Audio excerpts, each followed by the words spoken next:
Maillot vert, or the green jersey, arguably the second most prestigious jersey at the Tour de France after the leader's yellow jersey. But how exactly do you go about winning it? Well, it's also known as the points jersey, and as such, it's all about points.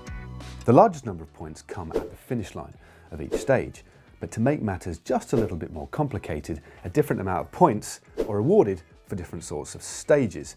Now, the points attributed are generally weighted towards the flatter stages because this is traditionally a prize for the sprinters.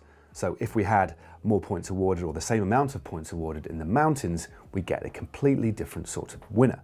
So let's take a look at how the points are given out. The 2016 Tour de France is divided into 4 different types of stages. So we have flat stages with no difficulty, then we have medium mountain stages, then we have high difficulty stages with lots of mountains, and finally time trials. Now, points are awarded to the first 15 riders on every stage who cross the line.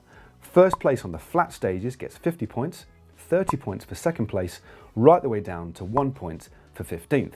Now, on the medium mountain stages, there's 30 points awarded for first place, all the way down to 15th. And then for individual time trials and very difficult mountain stages, there are only 20 points awarded for first place. So a very big drop off there.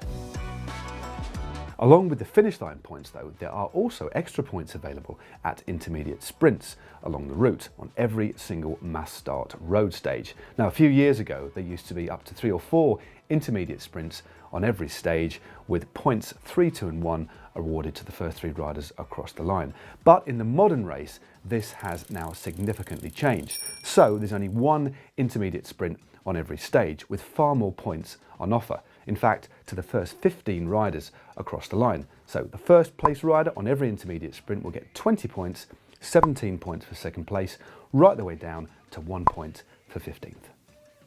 This again was a way to try and weight things towards the pure sprinters, and also to try and create some significant action in the bunch behind. Because in previous years, if there was 3 riders up the road in a breakaway, they'd snaffle all of the intermediate points on offer, and there'd be no real action from the bunch behind. But now, even if there's 10 riders up the road, riders with a real design on the green jersey will certainly have to consider playing their cards behind.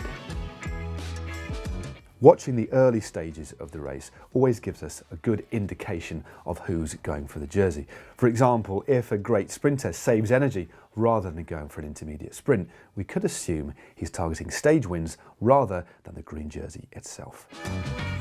The time limit can prove particularly hard for sprinters on the mountain stages. Now, if a large group of sprinters finishes outside the time limit on one of these stages, the UCI, the world governing body, who provide the commissaires or referees for the race, have 2 options. One is to dismiss them from the race, exclude them from the race entirely, but more commonly, what they'll do is deduct points equal to the points available for first place on that stage. So what type of rider do you need to be then to win the green points jersey? Well, the current answer to that question is that you need to be a little bit like Peter Sagan. Now, Peter Sagan has won the green points jersey in every single Tour de France that he has participated in.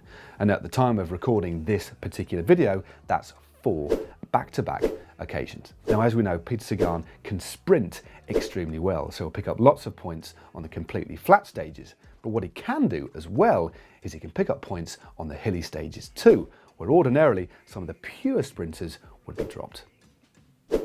His 4 wins put him on a par with Sean Kelly, another fantastic all-rounder and legend of the sport, in fact. But the out-and-out leader so far is Erik Zabel of Germany with 6 wins. Now, he was another prodigiously talented sprinter, but he could also hang in really well on the hillier stages as well.